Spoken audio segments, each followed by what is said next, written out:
How did I get to where I am? We moved. Pretty full time.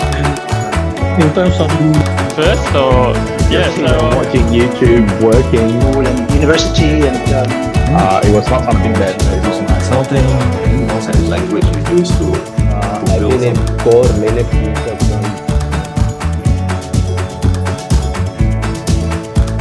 Yes, hello everyone, and guess what, mga kapansitan, we're back. Mike and I are back, and we're gonna be doing some more good content for you. And yeah, Mike, what's happening? Yeah, hi, welcome KaPANZITan, season 2 of our podcast, and here we come again. And yeah, Joseph, I am doing well, and enjoying the weather here actually in Canberra, and yeah, looking forward to this conversation. And basically, hopefully we can reach more and more subscribers moving forward. Yeah, you already gave us a hint, Mike. And before we go there, actually, let's try to reintroduce what PaNZIT podcast is all about. And last year, in fact, in more than a year now, we did quite a number of episodes, 11, in fact. 11, yeah. And I do remember the first time we recorded, we were saying we wanted, again, as you said, reach out to more and more kababayans, but not just kababayans, but also all the IT professionals out there. Just spit some information, things that we can help on, and at the same time, if they can also like share some of their experiences. I think that's somewhat we achieved those during our first season. So you already alluded to it, Mike. What's new? What's happening? Maybe you can kick it off. I'll let you do the introduction. No, it's all good, Sep.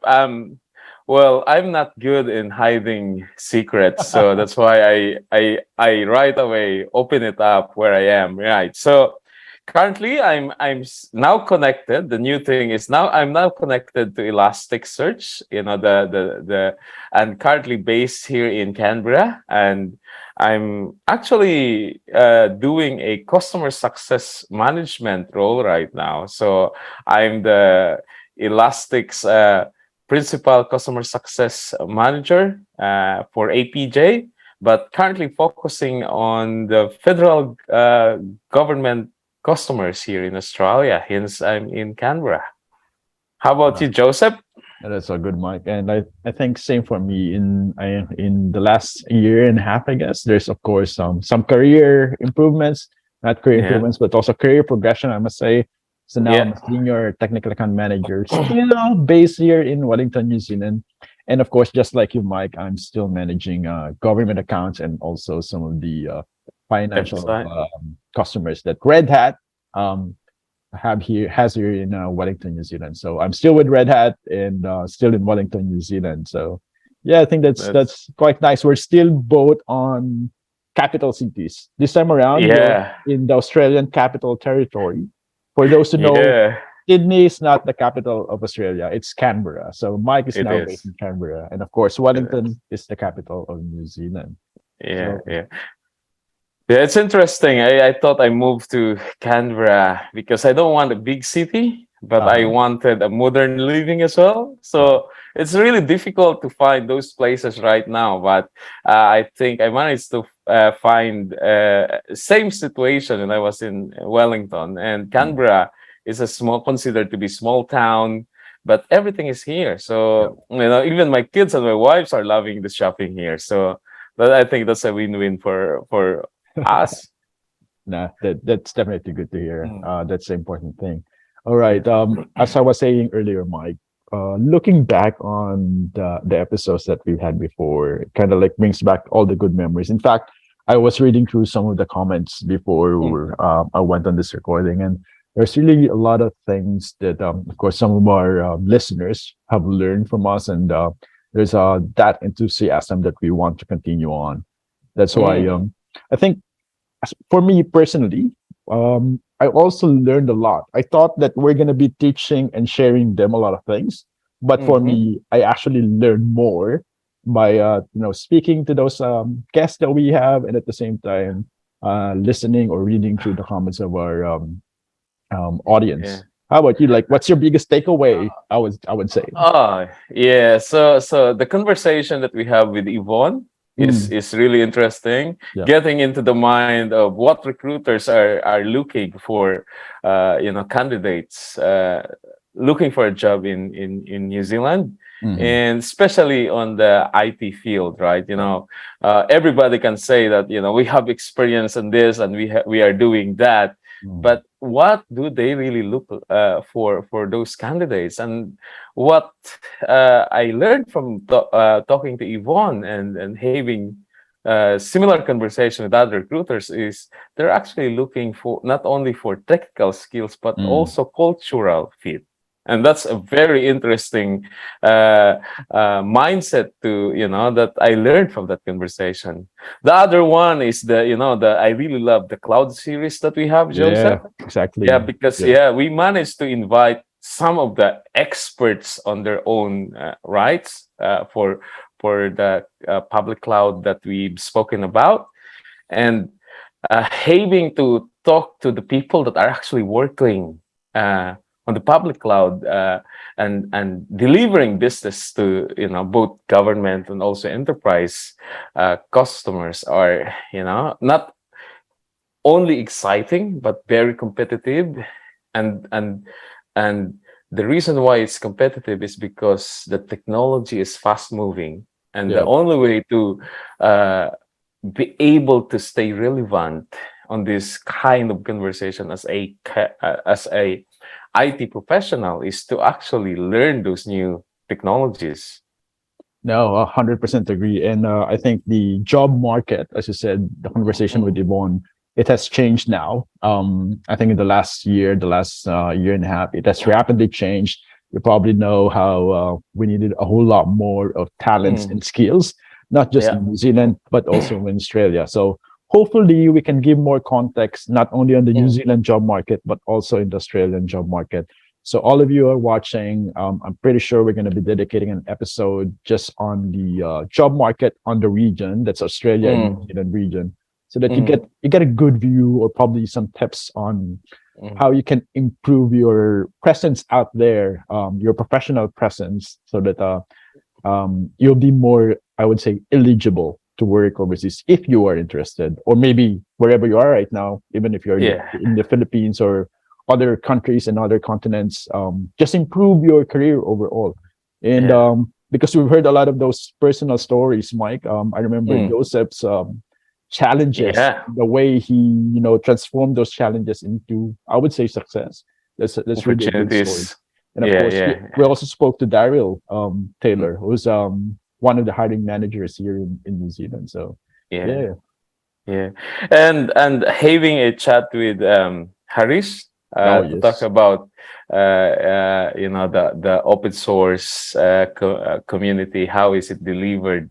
How open source actually fuel innovation in our IT field is really interesting.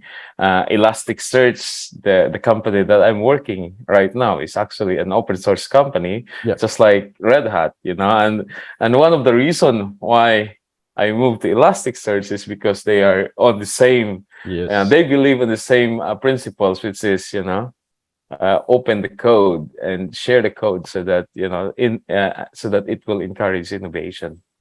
Yeah, 100%. And, things are rapidly changing now, Mike. And I think with you moving to Elastic and me staying with Red Hat, again, both open source company, we'll have more, I would say, better coverage across things. There are more topics that we can discuss. And things are rapidly changing nowadays. Even my hair, people might not notice, but I used to have long hair. So here I am now with almost shaved hair. But most importantly, Mike, it's not just us as well. It's also for our audience.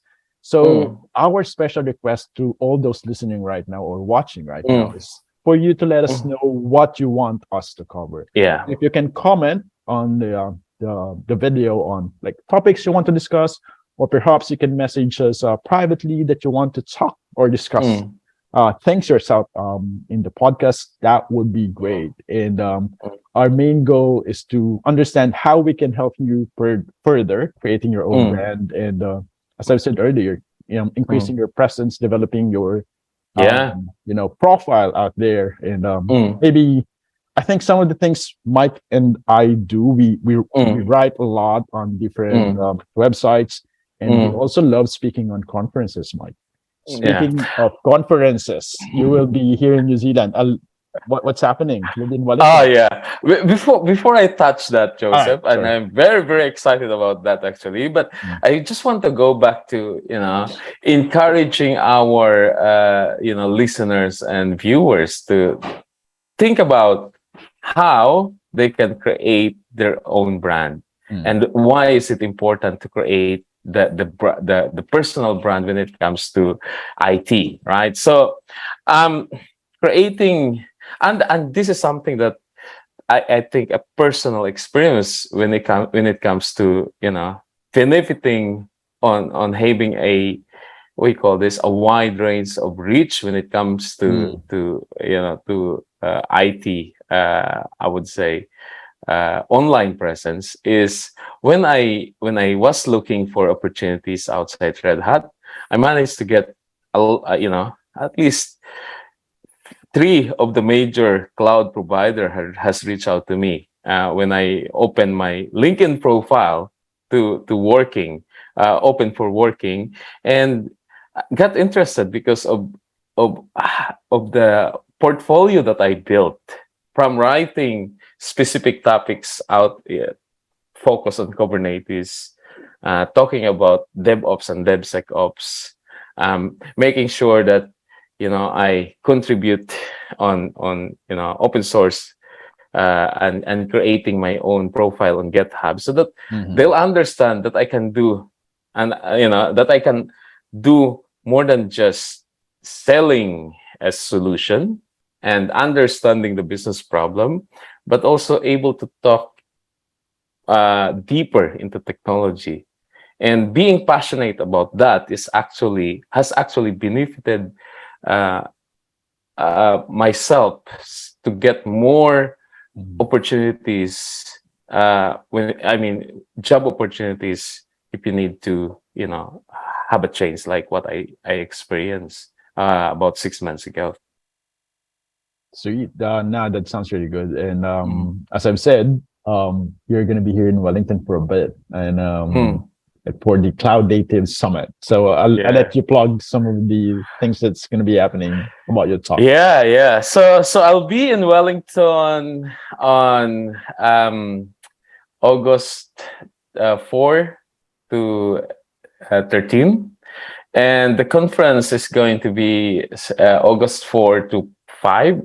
And my topic, it's a whole day conference. The conference is called Cloud Native Summit, and I am actually really excited to be part of this because this is going to be my first major conference face to face that I'm going to attend after 2 years of this COVID Mhm. pandemic.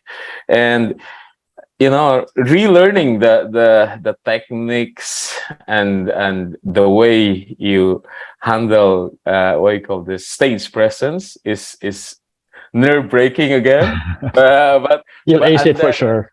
yeah, and enjoying the preparation of what to talk on, on a limited time to cover a wide range of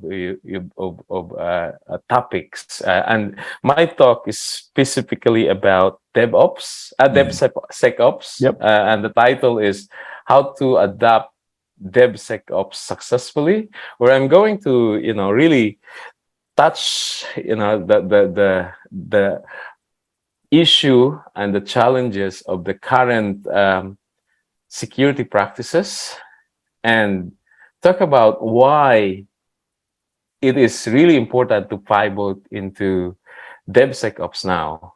And really, I mean, when I say now, it's like as soon as possible, Mhm. because the bad guys are actually getting better in what they're doing, Working and around. Yeah. yeah, and everybody has a target on their back.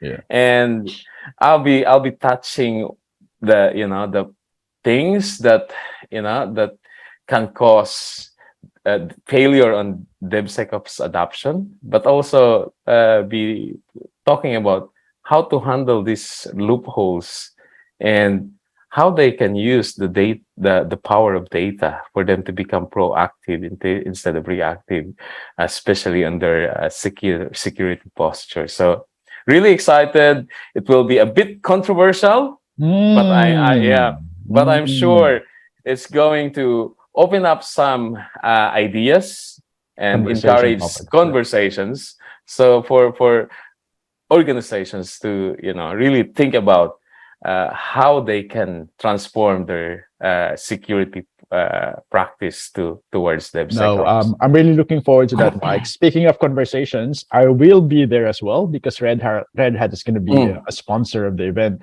In fact, Absolutely. I think one of the Red Hatters in New Zealand, Mandy Boswell, will be speaking as well. Yeah, So a good friend of mine. Of course, Good friend of good ours. friends of ours. Yeah. So Yeah. I'll be there on the Red Hat booth as well. So say hi. We have some swags for you for sure. Yeah. Mike will have some swags for you as well during his talk. So Yeah, make sure you yeah. be there and participate and I think enjoy the summit. And Absolutely. yeah, it's one Yeah. good way to network as well. So for those who can attend in Wellington, Yeah. it's going to be in Te Papa on August 4 to 5. Yeah. And this is one thing of really, putting yourself out there Mhm. to create your own brand. This is not about bragging. This is about putting yourself into a position where you can have a presence and be able to get feedback after that talk. And this is a really good experience as well, and something that our listeners can think about. Don't be shy. Yeah. I am an introvert myself. Well, I don't know if Not my really. wife will believe that. I don't think so. But but what I think, but not, I'm not a good public speaker.